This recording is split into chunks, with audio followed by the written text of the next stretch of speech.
سب سے پہلے یہ نہیں کہتا کہ سب انسان ایک جیسے ہیں. قرآن سچ بولتا ہے، اور سچ یہ ہے کہ انسان نیت میں مختلف ہے. ہر انسان کی نیت ڈیفرنٹ ہے.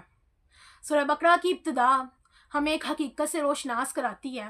ہدایت سب کے سامنے ہوتی ہے لیکن قبول سب نہیں کر پاتے. ذالک الکتاب لا ریب فیہ، یہ کتاب شک کی نہیں، شک انسان کے دل میں ہوتا ہے. آج کا انسان کہتا ہے جب پروف ملے گا تب مانوں گا. قرآن کہتا ہے مان لو، پروف خود ظاہر ہو جائے گا. الذین یؤمنون بالغیب، یہ وہ لوگ ہیں جو ہر بات کو اپنی آنکھ سے دیکھنا نہیں چاہتے. یہ لوگ بلائنڈ نہیں ہوتے، یہ لوگ ایروگینٹ نہیں ہوتے. جانتے ہیں کہ کائنات صرف وہ نہیں جو نظر نہیں آتا. آج کا انسان صرف ویزیبل پر جو ہے نا یقین کرتا ہے. جو نظر نہ آئے وہ اسے حقیقت نہیں لگتی. لیکن محبت نظر نہیں آتی مگر سچ ہوتی ہے. درد نظر نہیں آتا مگر حقیقت ہوتا ہے. پھر اللہ پر یقین کیوں مشکل لگتا ہے؟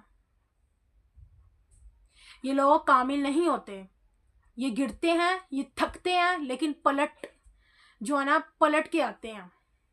یہی فرق ہے مومن اور ضدی میں. ختم اللہ علی قلوبہم، یہ وہ لوگ نہیں جو نہیں جانتے، یہ وہ لوگ ہیں جو ماننا نہیں چاہتے. ان کے سامنے دلال بھی آپ پیش کر دو، ٹھیک ہے، مگر ایگو اجازت نہ کرے، نہیں دیتی ان کو. آج بھی ہم کہتے ہیں دل مانتا ہے مگر چھوڑ نہیں سکتا. یہی وہ مومنٹ ہے جب دل پر مہر لگا دی جاتی ہے. اللہ زبردستی ایمان نہیں ڈالتا، اللہ انسان کی ضد کو اس کے حال پر چھوڑ دیتا. یہ سزا نہیں، یہ انتخاب کا نتیجہ ہے. جو آپ نے سلیکٹ کیا ہوتا اس کا رزلٹ ہے. تیسری قسم جو ہے نا، تیسری قسم منافق کے لیے اللہ نے کھائی ہوئی ہے. وَمِنَ النَّاسِ مَن يَقُولُ آمَنَّا، یہ سب سے خطرناک جو ہے نا قسم ہے. یہ لوگ کہتے ہیں کچھ ہیں، کرتے کچھ ہیں. نماز بھی، دھوکہ بھی، اللہ کو بھی خوش، دنیا کو بھی خوش. یہ ڈبل لائف انسان کو اندر سے کھا جاتی ہے. یہی وجہ ہے کہ جو ہے نا انزائٹی عام ہے، سٹریس بھی عام ہے، اور دل کو جو ہے نا سکون نہیں ہے، کیونکہ روح جھوٹ برداشت نہیں کر سکتی.